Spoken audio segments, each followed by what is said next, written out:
நீங்கள் இன்றைக்கி நம்ம என்ன பண்ண போகிறோம்? இது வரைக்கும் எனக்கே தெரில. ஒரு பேர் வச்சுருவோம், செஃப் ஸ்பெஷல்னு வச்சுருவோம். செஃப் யாருன்னு பார்த்தீங்கன்னா நான் தான் செஃப்பு. வெங்காயம், கொஞ்சமாக முட்டை, அப்புறம் அதுக்கு தேவையான அளவு சால்ட்டு, பிளாக் பெப்பர். இது கபூஸை போட்டு பாக்கெட் ஆம்லேட் பண்ண போகிறோம். பாக்கெட் ஆம்லேட்னால் கேள்விப்பட்டுக்க மாட்டீங்கன்னு நினைக்கிறேன். இருந்தாலும் பாருங்கள். அப்படியே உடச்சி ஊற்றின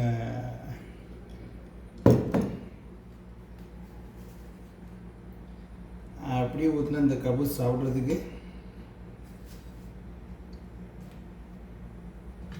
அவ்வளோ அருமையாக இருக்கும். Stuffed omelette ready. ஓகே, கரெக்டாக ஸ்டஃப்டு ஆம்லேட் கபூஸ் ரெடி. அப்பாடா, சூப்பர்.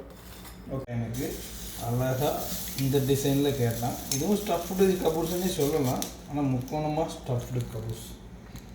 அவன் ஆசையாக நமக்கு இருப்பானே.